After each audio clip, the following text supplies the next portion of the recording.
Sunken and unspoken on the South Bank. My phone's twice broken, it only works on one side, and I've been drunk on my own for a few months' time. Well, since the touchscreen was intact and the front camera worked fine. See, I smashed it pelting through Camden on a Boris bike. I cleared Soho in 2 pushes, and in 10 minutes I was on the bridge at Waterloo, and I don't know if you've ever seen the view, but the city was lit in this diamond-peppered hue, with each office block chucking out different watts of reds and greens and blues, so the tower-trodden horizon bragged more stylish lights than the stars and the moon, and it made sense to me. Because this is a city that's all about you, and who you know, and what you can do, but if you go there with your hands in your pockets and your eyes at your shoes, then it will swallow you. It will chew you round its stone-toothed streets and throttle you with endless adverts for all that is decadent and obsolete. But like any true Londoner, the city averts its sleepy eyes when you beg it for a little empathy. A little vision to see past the disguise of hipster or gangster or young professional or any other half-assed alias, labels that we peg proud on our personal space. This bubble which covers the comfortable and commonplace. See, half of these people running 8 laps slow in their rat races, and the other half are running 8 seconds slow, and they're off their fat faces, so we don't look each other in the eyes. And we let the moments drag along until they finally passed us by. So I was sunken about 10 seconds slow with the world when I crossed lost gaze with this ineffable girl. And I'd do her no justice to describe her, because she was ascribed to a beauty known only to dreams. And with every step she left a current in the ground that snaked out to my feet and set my chest rolling deep, and I spotted these sepia fingers of light that seemed to stretch from the shine of her after-autumn auburn hair. Her eyes lingered for just a fraction too long on all the artefacts that she set them on, and I imagined her philosophizing, admiring with a Keatsian mind that crop-kissed concrete and slap-stuck bike lane lines.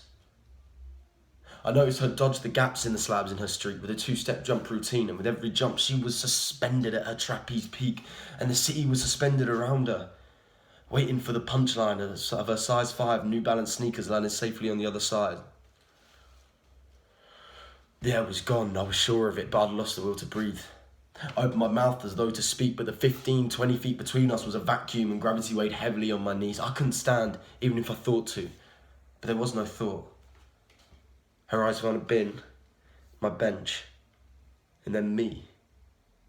And so I held her gaze tight, and for longer than any other chance encounter might, and for those swift seconds, the holes in my pockets were weightless.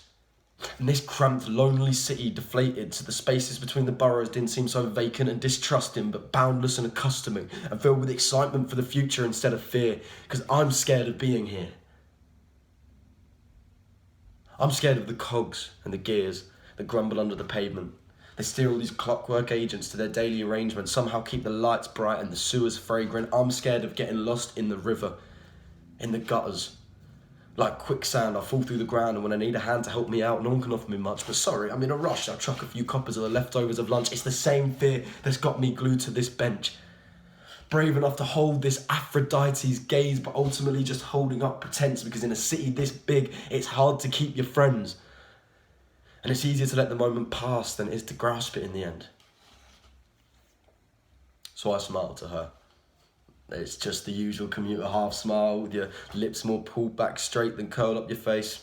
She almost apologising for treading on the toes of their day, and I stupidly don't wait to see if she smiles back at me, because I've already lowered my head in the shame of defeat, arriving at the sinking truth that this inquisitive little comet blazing briefly across my sky and I will almost certainly never meet. So I'm sunken and unspoken in the break of the morning on the mouth of this South Bank bench. My phone's been twice broken, and I'll always be fawning, unsure if I'll make it out of this city again.